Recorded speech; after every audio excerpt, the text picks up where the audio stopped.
Ele escolhe um homem que estava vivendo uma vida, Roberto, que não era a vida que Deus queria para ele, não era a vida que Deus havia planejado para ele. A situação em que Moisés está é apenas uma circunstância para ele chegar no chamado dele, é apenas uma circunstância ao qual Deus já vai mostrar para ele a verdadeira vida que Deus tem para ele. E que vida é essa? Um belo dia, você sabe, você lê a Bíblia, Moisés vai até um poço, e nesse poço ele briga contra falsos pastores, e dá o livramento para as filhas de Jetro, que futuramente seria o seu sogro. Uma vez agora hospedado, uma vez agora casado, Moisés toma conta das ovelhas de Jetro, e uma certa feita, uma ovelha anda desgarrada, e no momento em que ela se desgarra em uma certa localidade do monte, Moisés vai atrás. E quando Moisés vai atrás, Deus trata de se revelar para ele, Deus trata de se mostrar para ele, Deus trata de evidenciar para ele a verdadeira vida,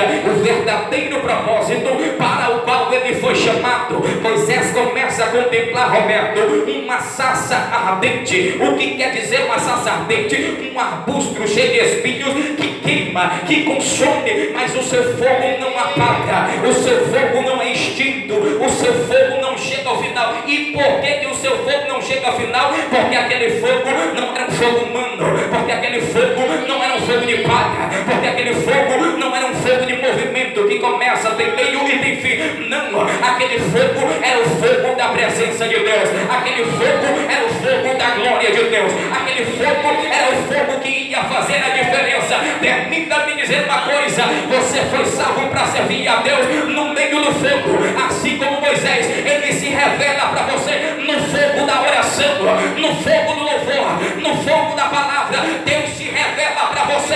Agora cabe a você se o fogo arderá continuamente sobre o teu altar e não se apagará. Como é que eu faço isso, irmão Júlio? Quando eu venho para a igreja para manter o meu fogo aceso, eu tenho que tirar a lenha velha e colocar a lenha nova. Eu tenho que tirar a lenha velha e colocar a lenha nova. E como é que eu coloco a lenha nova? É dando lugar para Deus no culto, é adorando a Deus no culto, é adorando a Deus no louvor, é adorando a Deus na oportunidade, é glorificando na palavra. Eu tiro a lenha velha e coloco a lenha nova para o altar permanecer aceso.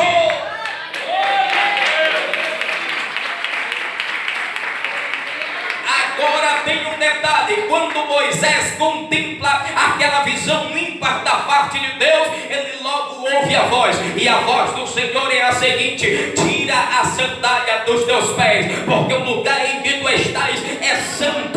Ou seja, vamos contextualizar: quando eu entro na casa de Deus, Roberto, meu amigo, eu tenho que tirar a sandália dos meus pés. Ou seja, eu deixo o meu problema lá fora, eu deixo a minha dificuldade lá fora, eu deixo tudo aquilo que vai interferir a minha adoração a Deus lá fora, lá fora, lá fora. Entrou da porta para dentro, eu vou glorificar. Da porta para dentro, eu vou adorar. Da porta para dentro, eu vou engrandecer. Da porta para dentro, eu vou dar lugar. Da porta para dentro, eu vou ser revelado ou não. Da porta para dentro, ele vai falar comigo na palavra, no louvor, na oração, na visão, na revelação. Da porta para dentro, o lugar é santo e só entra quem é santificado.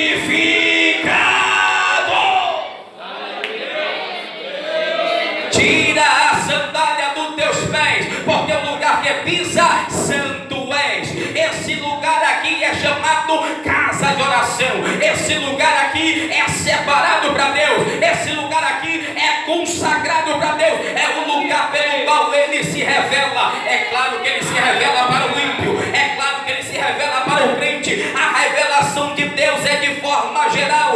Ele não vai distinguir ou fazer exceção de pessoas. Não, entrou por aqui, vai ouvir a revelação. Entrou por aqui, vai contemplar a revelação. Aí você tem duas escolhas: ou você pega a revelação e recebe ela, leva ela para sua casa, muda a sua vida, ou você pega a revelação e não acredita, não confia e simplesmente deixa ela aqui. Não tem problema, se você deixar ela aqui, eu tenho certeza que a Daniela vai voltar no outro dia e vai pegar para ela. Se você deixar ela aqui, não tem problema, no outro dia a mocidade volta e pega para ele também. O importante é que a glória de Deus vai ser manifestada, e aquele que veio para buscar, aquele que veio para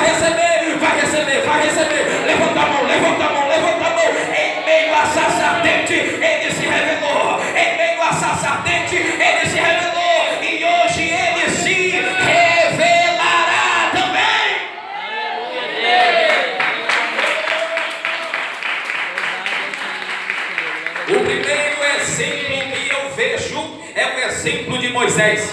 Uma vez que Deus se revela a ele, agora ele vai começar o chamado, agora ele vai começar a vivenciar as experiências que são oriundas da parte de Deus. E cá para nós, essas experiências são únicas. Se você é chamado no fogo, assim como Moisés, você está preparado para a prova, você está preparado para a luta, você está preparado para a dificuldade. O crente que é chamado no fogo, não é o reteté de Jeová, como dizem por aí, não. Até porque reteté, Roberto, é o termo sul-africano usado para o banda que banda e tudo que não presta. Não, aqui não. Aqui nós somos chamados no fogo, e é o fogo do Espírito Santo, é o fogo que desce com a glória, é o fogo que desce com a unção, é o fogo que renova, é o fogo que restaura, é o fogo que vivifica, é o fogo que coloca de pé, é o fogo que queima pecado, é o fogo que purifica e ainda enche a igreja da unção de Deus.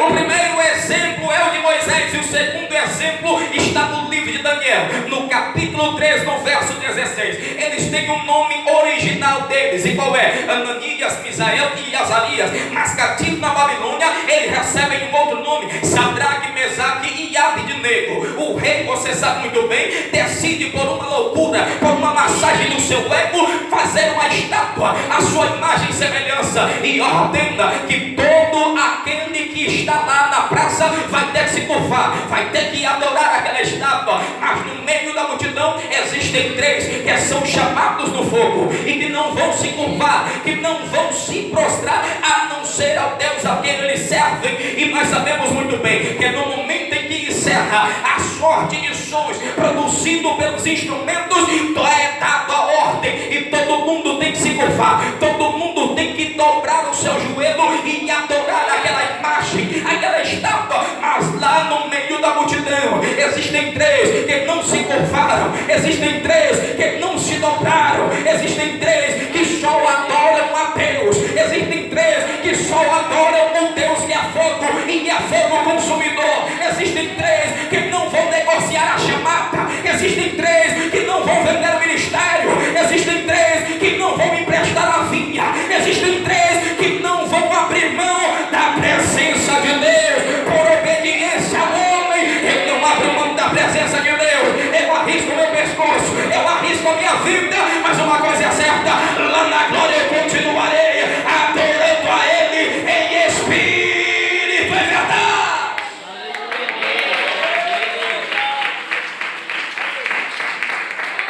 Escute, Ananias, Misael e Azarias ficaram de pé.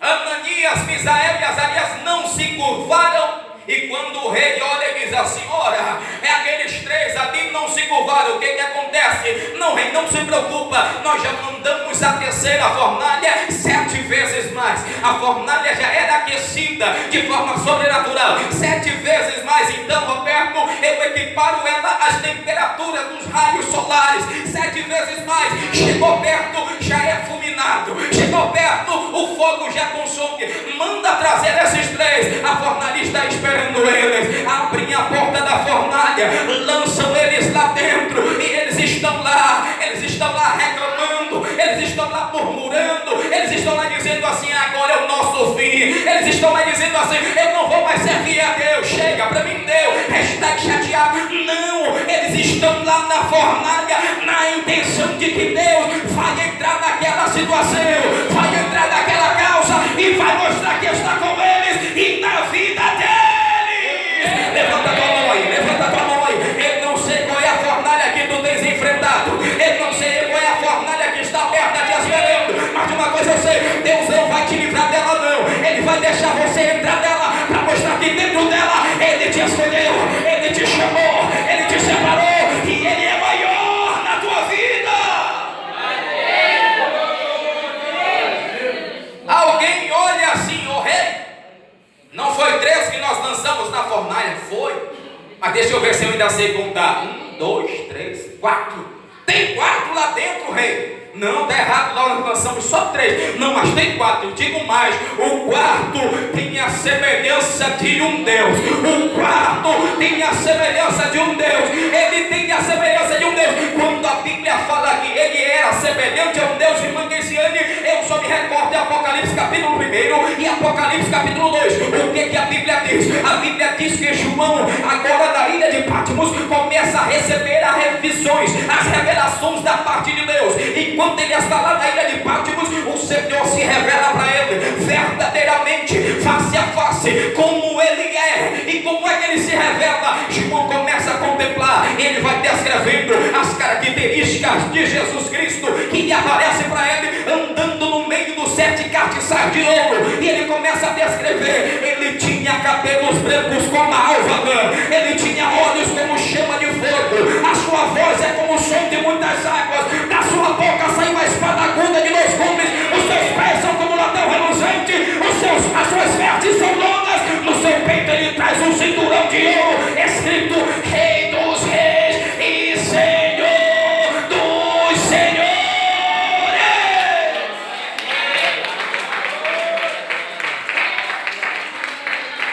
Ele é o 4º homem da fornalha. É esse que é o 4º homem da fornalha. É esse que está fazendo o chamado no meio do fogo, na vida de Ananias, na vida de Misael, na vida de Azarias. Por quê?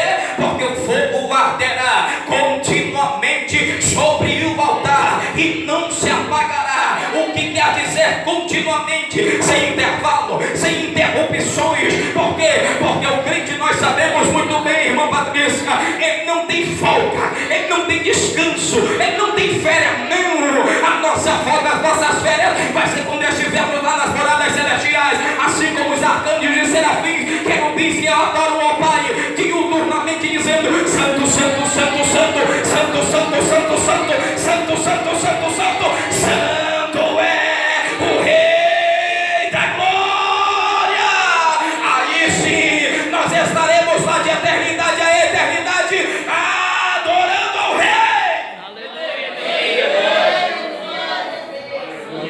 Moisés é chamado em meio ao fogo, Daniel é chamado em meio ao fogo, e o mais interessante é que Isaías também tem um chamado diante do fogo. Irmã Fernanda, no livro de Isaías, no capítulo 6, no verso 6, já Isaías está contemplando uma visão da parte de Deus, e na medida em que ele contempla esta visão, a glória do Senhor é revelada. E ele, como profeta, sabe muito bem que a glória de Deus, quando se revela, não tem homem que sobreviva, não tem homem que viva para contar a história. Então Isaías começa a dobrar o joelho em um ato de humilhação, e ele começa a orar e dizendo: Senhor, ai de mim que vou perecer, porque os meus olhos viram a glória de Deus, e eu habito no meio de um povo de lábios impuros. Agora a morte chegou para mim.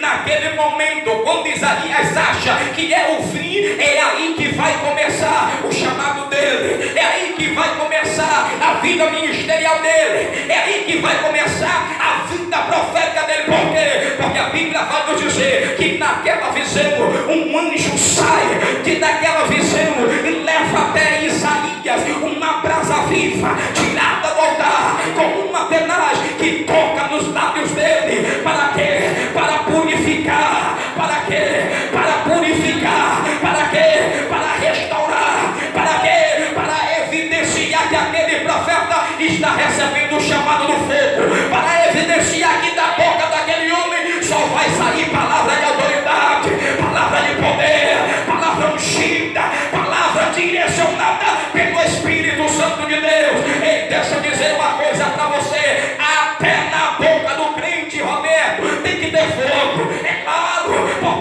porque o anjo sai do trono e com uma tenaz ele tira uma brasa viva e toca na vida do profeta, e toca nos lábios dele. Por quê? Porque a boca do crente é separada, a boca do crente é consagrada, a boca do crente não serve para falar podres por aí, não. A boca do crente é para dar glória a Deus e aleluia, abençoar. A boca do crente é para abrir e deixar Deus usar, deixar Deus usar. Assim é a tua vida, assim ele te escolheu. O anjo do Senhor tira uma brasa viva e toca nos lábios de Isaías. Agora ele está purificado, agora ele está apto para fazer a vontade de Deus. Olha para cá, o fogo humano tem uma característica diferente do fogo espiritual. Por quê? Porque se nós incendiarmos esta harpa cristã, logo que o fogo acabar, ela estará destruída, não sobrará nada dela. O fogo vai consumir ela, mas não para o bem, e sim para o mal. O fogo do Espírito Santo não, ele é o contrário. O fogo do Espírito Santo, quanto mais ele arde no teu coração, quanto mais ele arde na tua vida, mais o pecado é queimado, mais as impurezas são retiradas, mais ele vai te lapidando, mais ele vai te preparando para receber a presença do Espírito Santo, para entender que o nosso Deus é fogo, e é fogo consumidor. Ele consome o pecado, ele consome a imundícia, ele consome tudo aquilo que não é do agrado dele. Mas uma vez que tudo está limpo, tudo está ornado, agora o fogo do Espírito Santo vem e começa a habitar, e começa a trabalhar, e começa a usar, e começa a dar glória a Deus, aleluia. O fogo do Espírito Santo começa a renovar, começa a batizar, o fogo do Espírito Santo começa a revelar, começa a mostrar que a igreja tem que estar sempre cheia.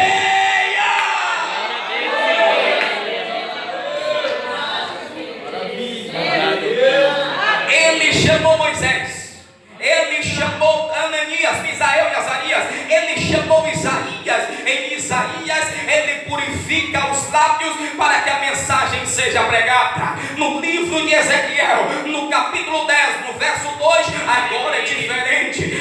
Ezequiel tem a mesma visão daquela glória que Isaías contempla, mas o anjo vai até ele e diz assim: está vendo aquelas brasas vivas que estão ali? Pega elas, coloca na tua mão e espalha sobre a cidade, e espalha por onde tu passares, e espalha por onde tu andares. Que brasa viva é essa? Na tipologia bíblica, esta brasa viva representa a palavra de Deus, o juízo de Deus. Uma coisa é certa, você não foi chamado somente para cantar dois louvores dentro da igreja e depois voltar para casa, amanhã voltar de novo, louvar, sentar, levantar, voltar para casa. Não, você foi chamado para que possa incendiar o teu bairro, a tua rua, o teu trabalho, a tua faculdade. Onde você estiver, você tem labaredas de fogo na mão.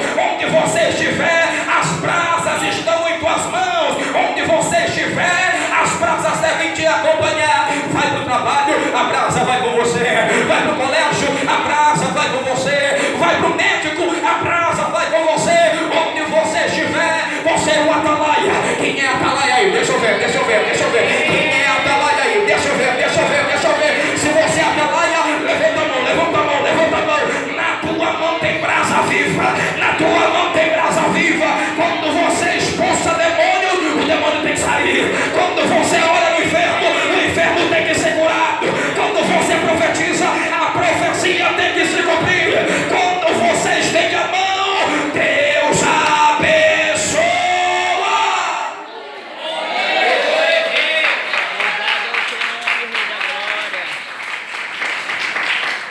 Ezequiel, diferente de Isaías, recebe aquelas brasas vivas para espalhar pela cidade, para espalhar pelo país, para espalhar pela nação, para espalhar por onde ele andar. Glória a Deus, Senhor. Por onde você tem andado? Por onde você tem andado? Por onde você tem andado? Existem dois tipos de pregações, caso você não saiba, vai saber agora. O primeiro tipo de pregação é a pregação verbalizada. Que pregação é essa? Essa que eu estou fazendo aqui. Nós temos um texto e procuramos explanar sobre ele. O segundo tipo de pregação é a pregação testemunhal. E cá para nós, a pregação testemunhal é a mais pesada. Por quê? Porque usar a pregação verbalizada, a gente dá lugar, Deus opera, cura, realiza sinais, maravilhas e prodígios dentro da igreja e por onde nós passamos. Mas a pregação testemunhal é aquela que você vive fora do altar, é aquela que você vive fora da igreja, é aquela que você vive em casa, é aquela que você vive no trabalho. Assim como aquele casal que olhava para o profeta e dia, aí vai um homem de Deus, aí vai um homem de Deus. É assim que o povo deve olhar para você, é assim que as pessoas devem olhar para você. Eles devem enxergar, ainda mais agora nos nossos dias, em que estamos vivendo um governo de esquerda, um governo que quer prejudicar a igreja, um governo que quer perseguir os cristãos, um governo que quer fazer tudo ao seu bel prazer. Uma coisa é certa, agora é que nós devemos andar com o Espírito Santo fazendo a diferença. É agora que nós vamos andar com o Espírito Santo evidenciando ainda mais os sinais e prodígios que Deus levantou você, levantou eu, levantou a igreja, levantou a mocidade, levantou o círculo de oração, levantou as crianças, levantou uma geração para fazer a diferença. Glória, glória, glória, Senhor. Agora tem um detalhe, qual é?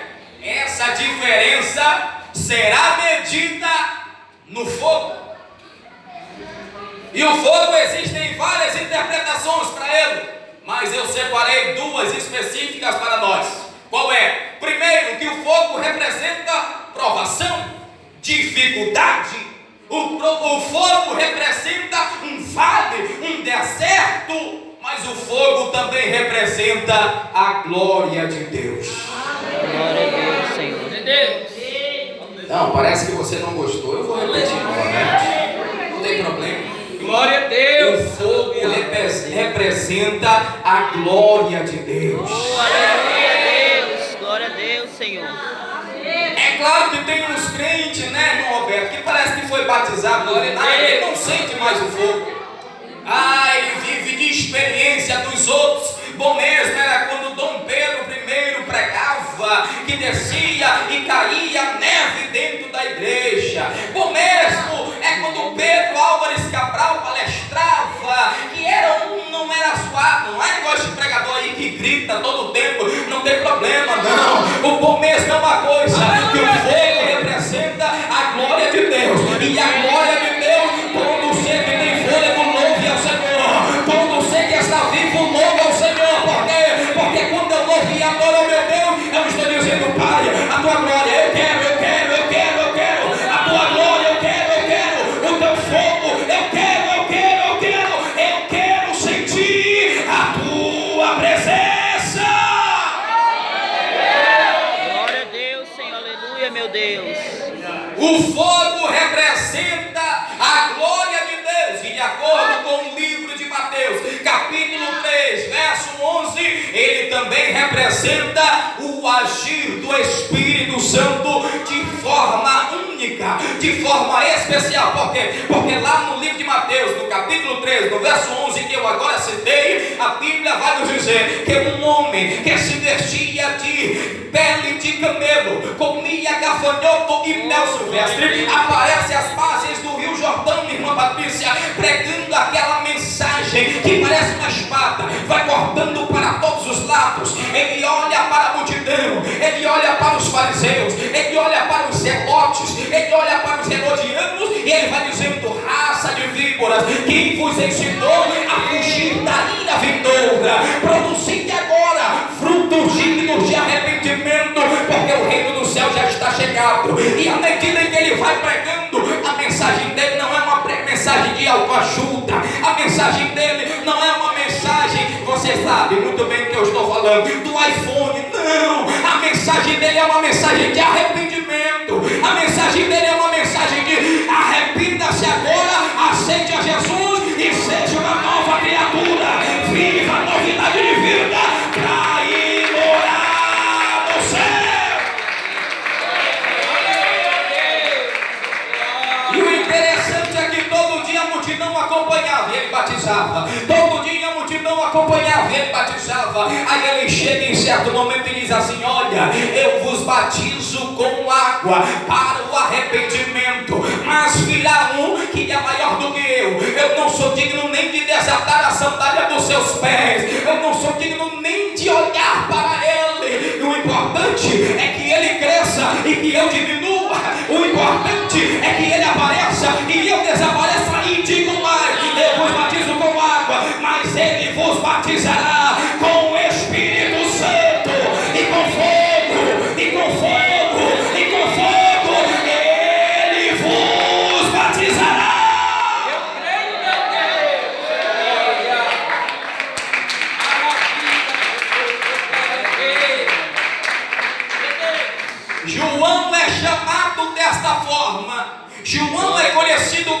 o Nazireu do fogo. Por quê? Porque ele profetiza a vinda do Messias e ele profetiza o batismo do Espírito Santo. Mas eu quero que você continue prestando atenção, pois a Bíblia vai nos dizer, no segundo livro de Reis, no capítulo 1, que existia um profeta, que também era conhecido, Roberto, como profeta do fogo. O nome dele em hebraico, Eliahu, que quer dizer Elias, traduzindo, Deus é o meu juiz. Elias está diante do rei Acasias e diz assim para ele: olha, por que fostes consultar Baal-Zebub, Deus de Ecrón? Porventura não há Deus em Israel? Ora, Acasias cai do palácio e ele adoece, e por conta da sua doença ele pega 2 servos e diz assim: vão até Ecrón, consultem Baal-Zebub para ver se eu vou sarar, para ver se eu vou melhorar. E na medida em que eles vão a caminho de entregar o recado do rei, o Senhor se revela para o profeta e diz assim: vá em tal lugar e apresenta-te para aqueles que estão lá. Eles vão a Ecrón consultar Baal-Zebub e diz para ele: porventura não há Deus em Israel para consultares Baal-Zebub, Deus de Ecrón? E quando Elias se revela para os mensageiros do rei, ele já diz logo o recado. O recado é o seguinte: diz para ele que desta cama que ele subiu, ele não descerá, ele vai morrer. Acabou, a casa caiu para ele vai morrer, é caixão para ele, não tem mais jeito. Aí o que acontece? Quando eles levam a mensagem para o rei fica furioso e diz assim: pega aí um capitão, leva 50 soldados e traz ele aqui para mim, porque eu sei que ele é profeta, mas traz ele aqui para mim, eu quero ver como é que ele vai se apresentar diante de mim. Naquele momento o capitão com seu primeiro 50 vão atrás de Elias. Elias está no monte, e quando eles chegam no pé do monte, eles bradam: ei, homem de Deus, desce, desce, desce. Elias olha, Roberto, de cima para baixo e diz assim: homem de Deus, se eu sou homem de Deus, que desça fogo no céu agora, que desça fogo no céu agora, que desça fogo no céu agora.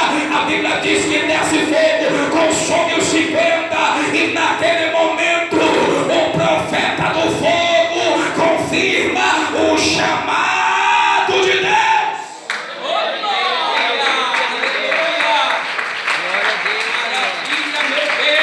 Com certeza, nós entendemos que o capitão sobra para contar a história. Chega lá com o rei: olha, não deu. Todos os 50 foram virar um churrasquinho. O homem orou lá, o fogo desceu e matou todo mundo. Manda mais 50, lá vai mais 50. Quando esses 50 chegam lá, o capitão já é mais ousado, irmão Fernando. Ele chega lá e diz assim: olha, homem de Deus, desce depressa. O rei mandou te chamar. É agora, não é para depois, não, é agora. Aí eles olham novamente: ah, se eu sou homem de Deus, que desça fogo do céu novamente. O fogo desce mais uma vez. Como eu disse, o fogo representa 2 coisas: a material e a espiritual. Quando você vem para a casa de Deus, para um culto como esse, no 8º dia da campanha, e o fogo arderá continuamente sobre o altar, você tem 2 possibilidades. Qual é? De ficar com o fogo material, que vai começar e depois vai apagar, ou de entrar no reino espiritual e pedir para Deus: Senhor, se eu sou teu servo, manda fogo. Senhor, se eu sou tua serva, manda fogo. Senhor, se eu sou teu servo,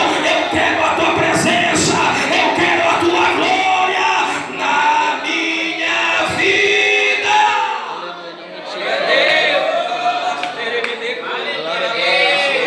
Quem veio buscar? Quem veio buscar? Quem veio buscar? Quem veio buscar? Quem veio buscar? Quem veio buscar? Quem veio buscar? Quem veio buscar? Quem veio buscar? Quem veio buscar? Quem veio buscar? Quem veio buscar?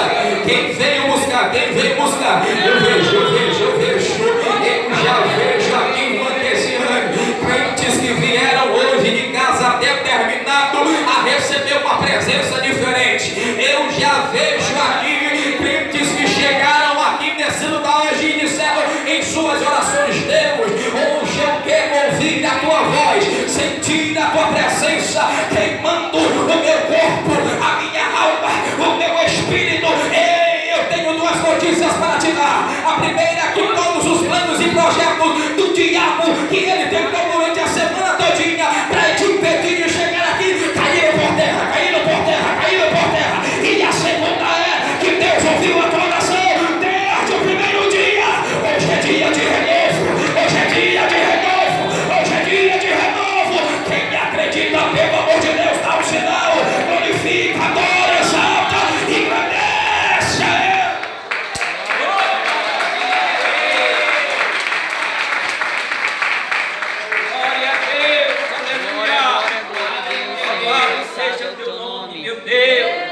citei aqui para você exemplos bíblicos de homens que foram chamados no fogo. Exemplos bíblicos de homens que simplesmente entenderam o seu chamado através da glória de Deus que se revelou para ele.